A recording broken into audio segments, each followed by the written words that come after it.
I disagree with it because look at the way he played in the IPL last year. He got a full tournament to play, 14 games, and he scored probably the second highest run getter in the IPL last year. See, the problem with him in the shorter format is he doesn't get regular cricket. Because you have a champion in MS Dhoni who actually plays most of the shorter format. So Rishabh is coming in and going out all the time, and that's never good for anybody. However quality a player you are. The reason he succeeds in Test cricket because he plays consistently.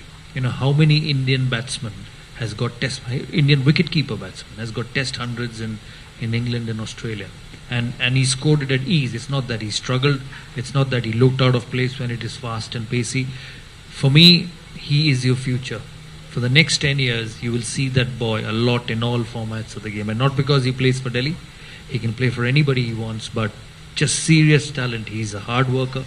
I've been watching him in the nets for the last 4 years. He's always the first one to come out, bat for longer periods, get into the gym and training, and he'll be a huge asset to Indian cricket in the years to come. The first thing I would do if I was an Indian selector is I'd be picking him in that World Cup squad, and I'd be playing him as a batter. I'd play him at number 4 in the Indian team. He's the sort of guy with that sort of talent that can win you a World Cup. He's just got that X-factor type about him that could win a World Cup for World Cup selection, I'm sure. So you get overs to play, you score runs. If you don't play deliveries, how will you score runs? The lower you go, the lesser number of deliveries you play, and it's happened to him in T20.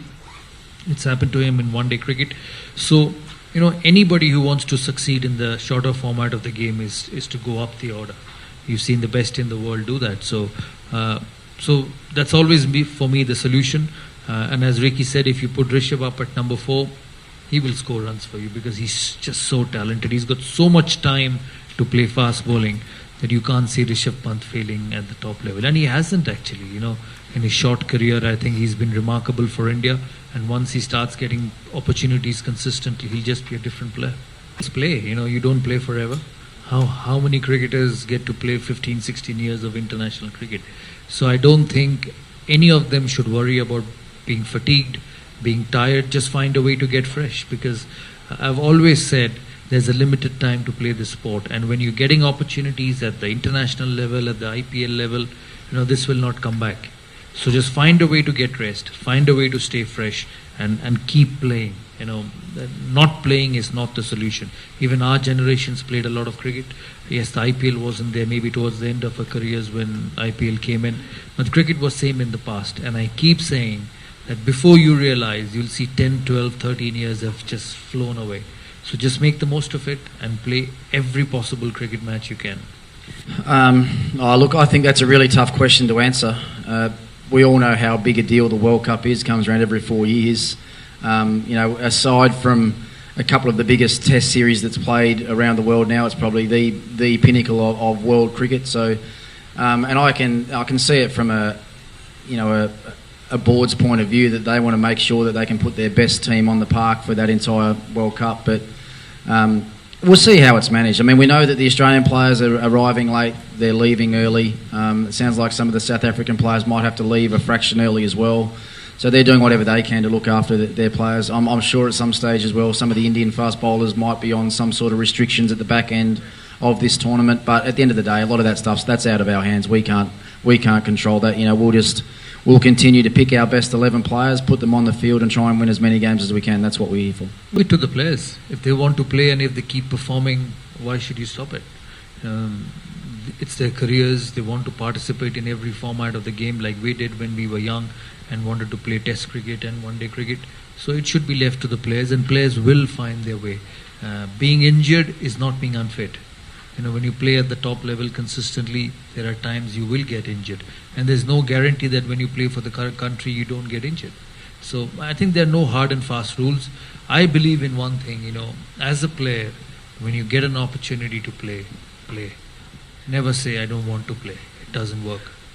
I think we all saw the last few weeks just how skillful a player Usman Khawaja is and can be. And I think the thing when you see him play like that, it just makes you wonder why he doesn't do it a bit more regularly. I think that's the disappointing thing as far as he's concerned. But look, I'd be surprised if Khawaja wasn't in the squad. I think Warner and him could be in the same squad. They might not necessarily be in the same 11, or who knows, they could. Khawaja could probably slot down to 3 when Warner comes in, and Steve Smith might bat at 4 or 5 or something like that, just to really shore up those middle overs against spin bowling in India. So it's going to be a tough job for the Australian selectors now. I think the fact that they've played so many players over the last 12 months and given opportunity to so many players, it's probably created a situation now where they've probably got 20 players that they want to have in their World Cup squad, but they've got to cut that down to 15. So it's a good position for the Australian team to be in, and as I said, thankfully I'm not a selector because that's going to be a tough job.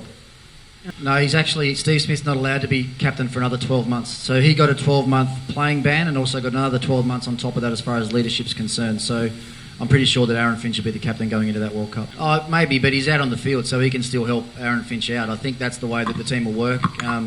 With David Warner and Steve Smith coming back, you've got two very experienced players coming back into that lineup and two very, very good players. So I would imagine that Aaron Finch would be leaning on Stephen Smith a lot for a bit of advice, maybe going into the game as far as their preparation, everything's concerned, and maybe a little bit of advice and knowledge as the game is being played. But I don't see it as a concern. I think it showed really good character from Aaron Finch to be able to, even though he wasn't playing well personally for a long time now, to come to India and he played that one really good innings where he made, I think it was 97.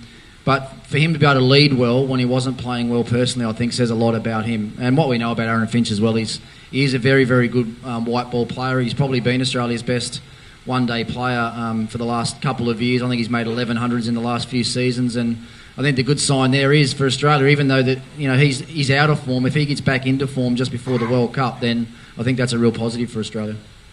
Because of the brand new fresh start, I think the rebranding, the new owners, the strong logo that we've got of this team, we think we've done a good job at the auction table.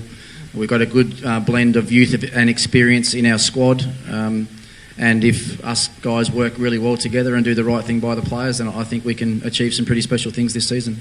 Well, it has to start somewhere, and I think this is the season.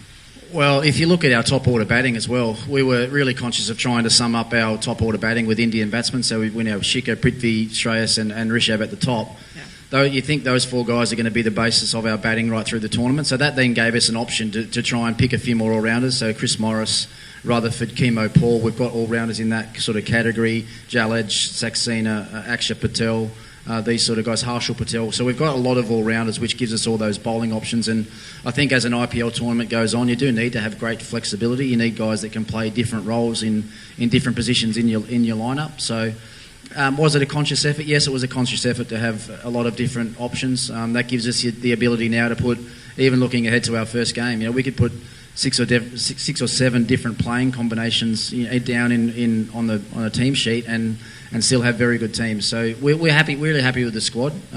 As Saurav said, having a good squad is one thing, but actually playing pressure situations is a different thing in the IPL. So that's where we have to get our players to the level of playing good cricket under pressure. Why do you say it looks young? I don't think it looks that young at all. Maybe Prithvi is really only the young player that we'll have in our starting 11. Shikhar's played for 20 years. Shreyas Iyer's played just about every IPL, certainly played the last 7 or 8 IPL tournaments. Shreyas is an Indian international player, so Rishabh's not young either. Colin Ingram, Shafane Rutherford. I think we've got a good balance, and I think that's what I said. I think you need to have that balance of youth and experience. So even on the fast bowling side of things, we've got Chris Morris, Rabada, Bolt, a lot of experience there. Ishant Sharma, a lot of experience there. Mishra, a lot of experience there. So, I think we've got that balance is just about right. Sandeep, yes, is a young guy, but he's played a bit of cricket of late. So we might have maybe 3 younger sort of guys in our starting 11. The majority will be experienced. Don't forget to like, share, subscribe, and leave your comments in the comment section below. Click on the bell icon for notifications.